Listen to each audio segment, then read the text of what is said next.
From years of anxiety to warrior and mentor, Bradley Robinson created the Anxiety Project to help you end your anxiety naturally.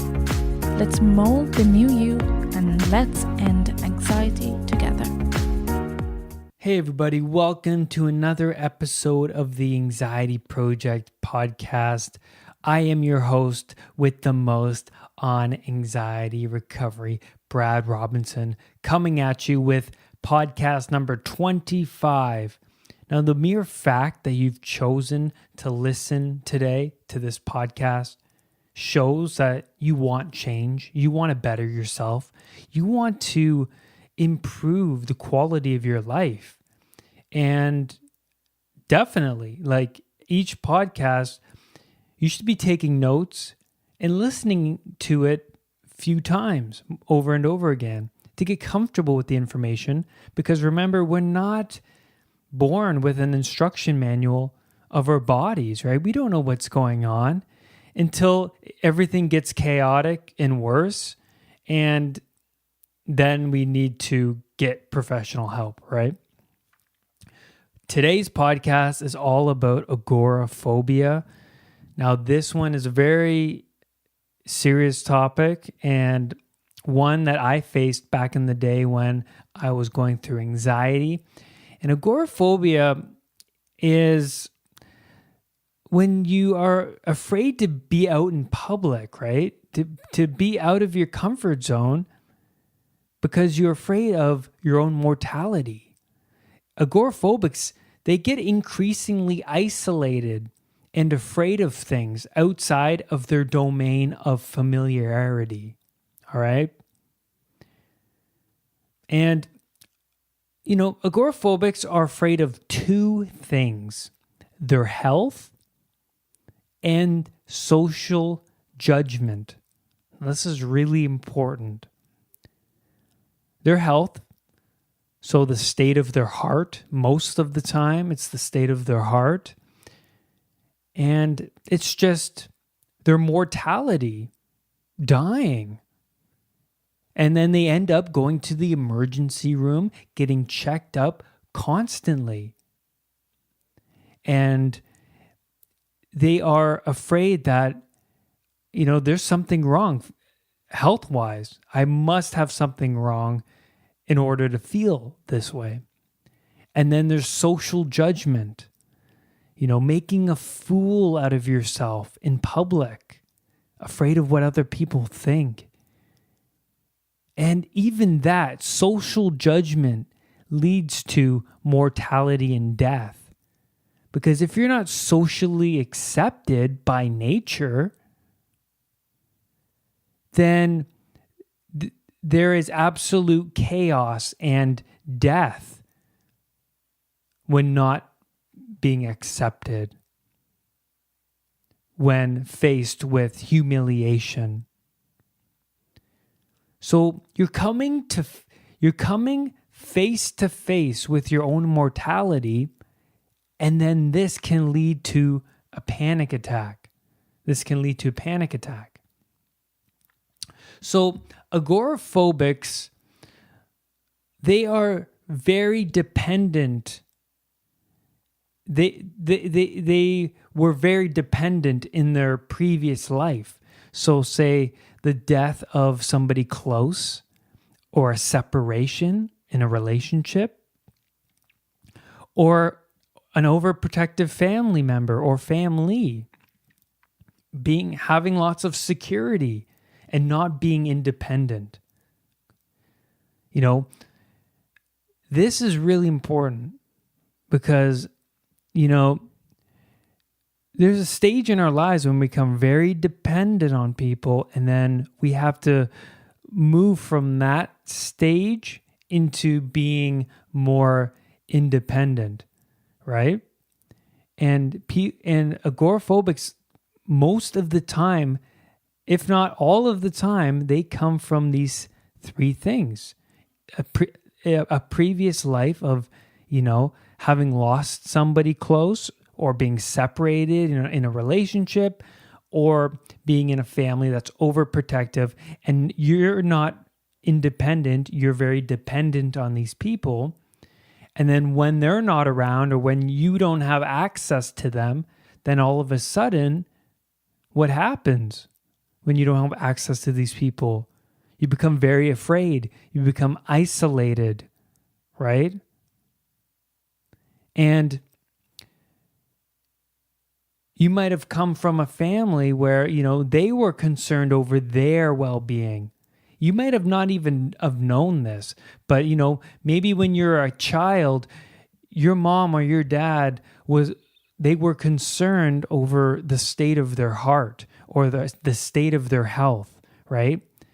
And you absorbed all of that information when you were a kid, because when you're a kid, your mind is a sponge, right? Your mind is a sponge. You're absorbing all of this information coming from your role models, your parents, and the outside world, and you're absorbing it.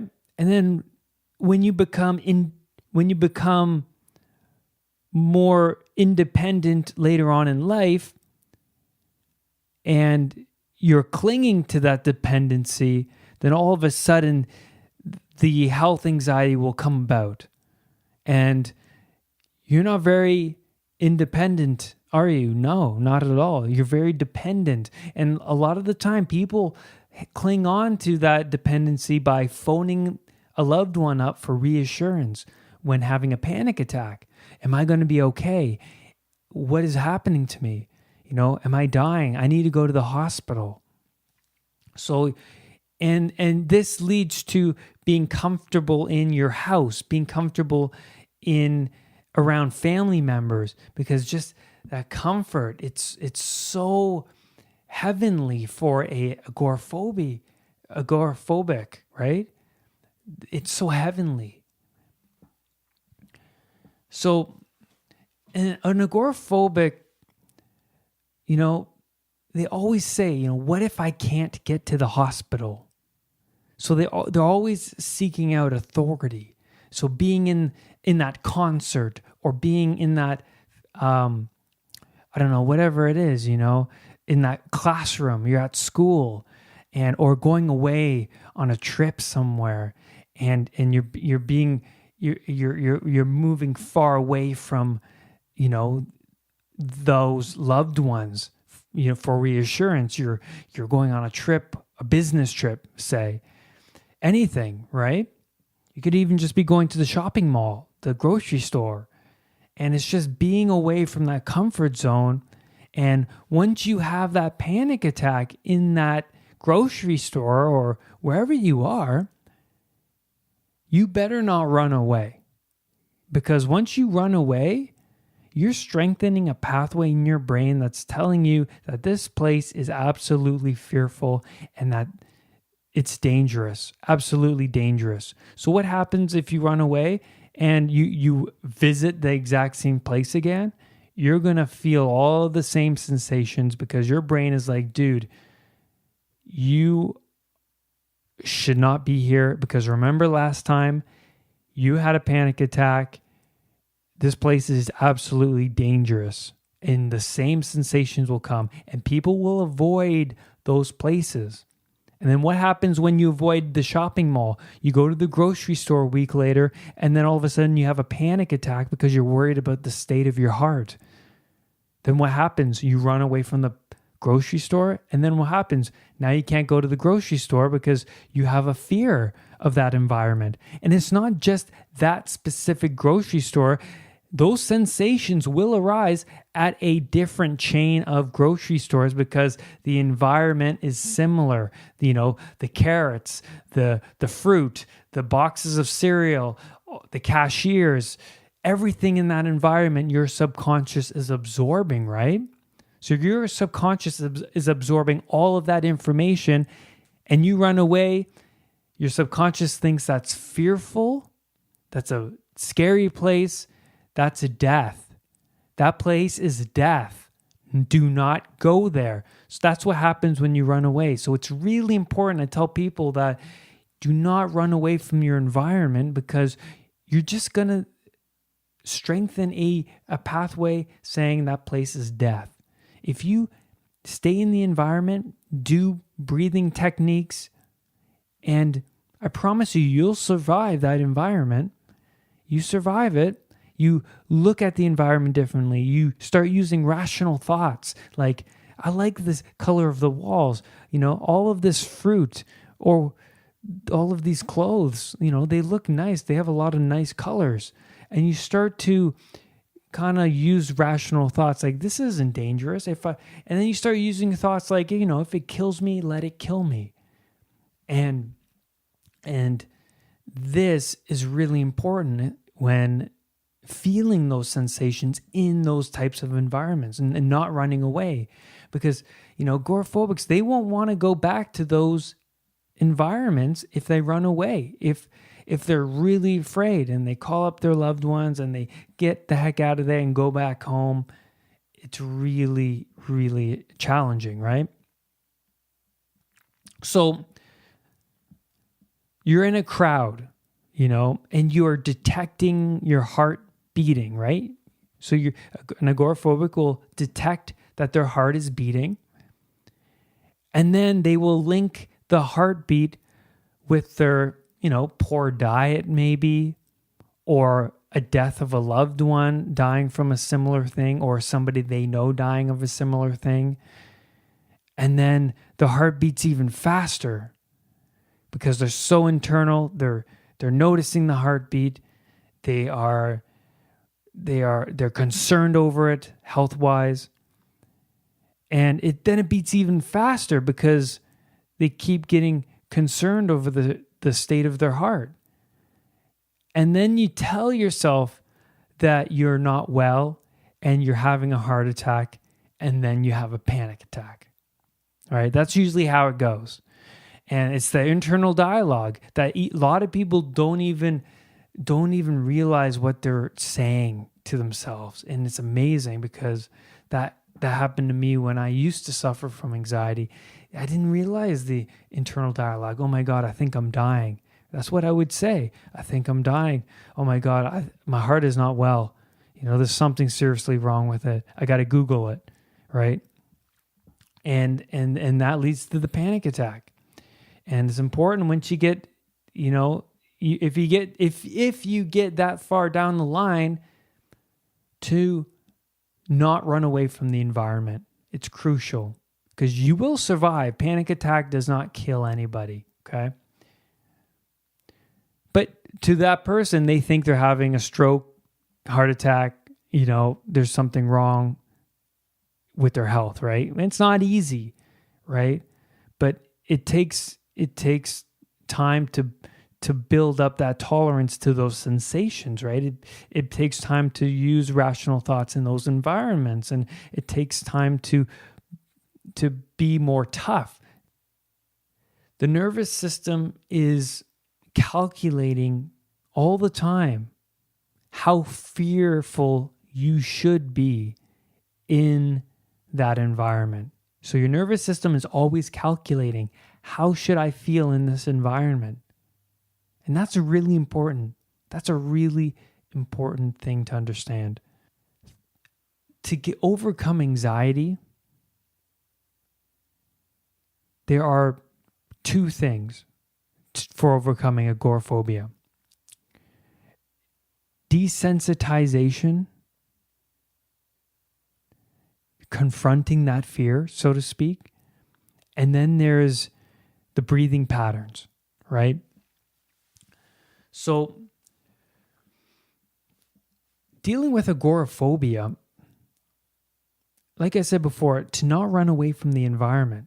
So, through systematic desensitization, if you are afraid of the grocery store, if you're afraid, you had a panic attack there, you ran away that one time, and just entering that parking lot, man, oh my God, you can't even, you feel it. You feel the sensations. Believe me, this happened to me when I had a huge panic attack in the city of Toronto, and I was at the art gallery and I had a panic attack. I ran out of that place so fast.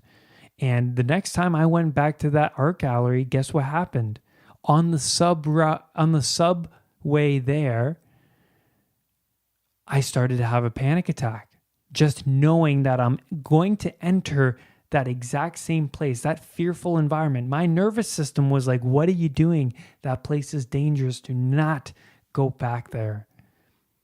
So this is what I mean by systematic desensitization, where you entered the parking lot and you set a goal for yourself by entering the parking lot, but not going into the grocery store, just looking at it from the car window.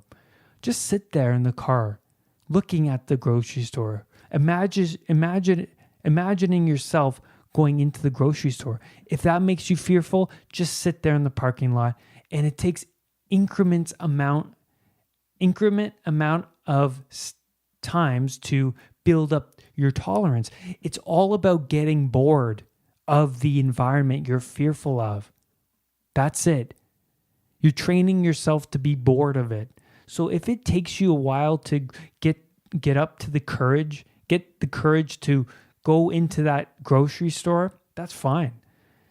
But you need to consistently build up the tolerance by, sitting in the car or looking at a picture of a grocery store, and then imagining yourself walking in the grocery store, confident, with your arms back and your shoulder up, and a glowing yellow golden light around you, emanating from you. And then the next time you go 5 feet in front of the actual grocery store, you walk 5 feet in front of it. And then the next time you step into the grocery store for 1 minute. And then the next time you go into the grocery store for 5 minutes. And then the next time after that, you go in for 10 minutes. And you build up your tolerance to the point where you get so bored of that grocery store, you're in the grocery store shopping for like an hour and a half. That's systematic desensitization. It takes little bits of effort, little bits at a time to build up to the boredom that you should feel, the confidence that you should feel when entering that environment. And then the second thing is to have a breathing pattern. When you start to feel those sensations come about, a 2x2x4 breathing pattern is a very good breathing pattern where you breathe in your nostrils for 2 seconds, you hold it for 2 seconds, and then you exhale for 4 seconds, right? And just having this breathing pattern is very crucial because it's going to help regulate your system. It's very, very overwhelming when you experience a panic attack or those sensations in that environment. It's terrible. It's absolutely horrifying. But having a breathing pattern to regulate your nervous system, to get air into your body, and then using rational thought to examine the environment and say, this isn't so bad at all. Or, if this kills me, let it kill me. Or you say, I went to the doctors, I got checked already, I'm healthy. I'm going to embrace this heartbeat. My heart is working fine. The harder it beats, the healthier I am. Now that is being a champion, right? That's being a champion. So remember that it's systematic desensitization. Give it time. Work up to the long length of time that you want to spend in that environment, but by starting out with increment steps, sitting in the parking lot, looking at a picture of the environment, and then so forth. Gradual exposure is the key to overcoming agoraphobia, right? Don't just throw yourself into the environment and expect to get over it, right? Well, in some cases that happens when people just had enough of it. They go into the environment and then they stay there for hours, and then they fight through the horrific feelings and come out, realizing that it's not so bad. But it takes time for most people to build up to the confidence of stepping in to the environment. And I just wanted to make one last point before I head off. There's a thing called social referencing. And when something goes wrong in your environment, when something happens, and you look around at the reaction of the other people, that's social referencing. When you look around at the other people to figure out what your reaction should be. How should you react in comparison to the people around you? How upset should I be? And this is important. The reason I bring social referencing up is, during your childhood, you might have had a family member going through anxiety or dealing with a health issue or thinking they had a health issue. And you like a sponge, absorbed that information. You looked at them and you coming to them with, say, a health issue of your own. Say you came to your parents with a health issue that you're worried about, and you look at their face and you're examining their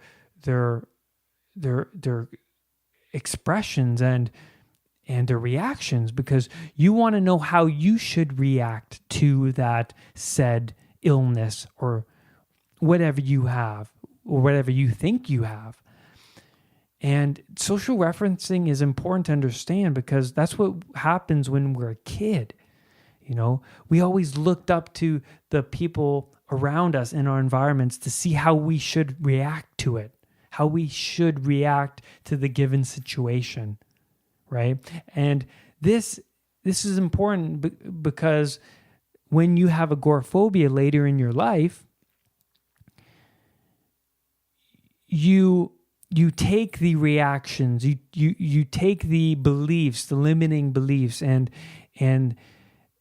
all of those past experiences into that moment, into the anxiety and the agoraphobia, and you are actually playing out records not only from your past life, but even from your role models, your parents, people who you grew up with, negative people that had limiting beliefs of their own. And you are starting to react similar to them, to what they've reacted to. And that's really important to understand. And thank you guys so much for tuning in this week. I really appreciate the comments on YouTube. Keep them coming. I want to hear what you guys are going through. I want to hear about the breakthroughs. And I want to hear what other topics you guys want me to cover. And please rate and review the podcast on iTunes. I would greatly appreciate it. Head on over to unpluganxiety.com. I provide one-on-one coaching via Skype. I'm an NLP practitioner. I'm a cognitive behavioralist, and we can end anxiety together. Thank you guys so much for tuning in. Do not let anxiety define who you are. Have a great day. Bye-bye. For more podcast episodes, for more video content, and one-on-one coaching with me via Skype, visit www.unpluganxiety.com for everything you need to know about ending anxiety naturally. I love you all. Have a great day. Bye-bye.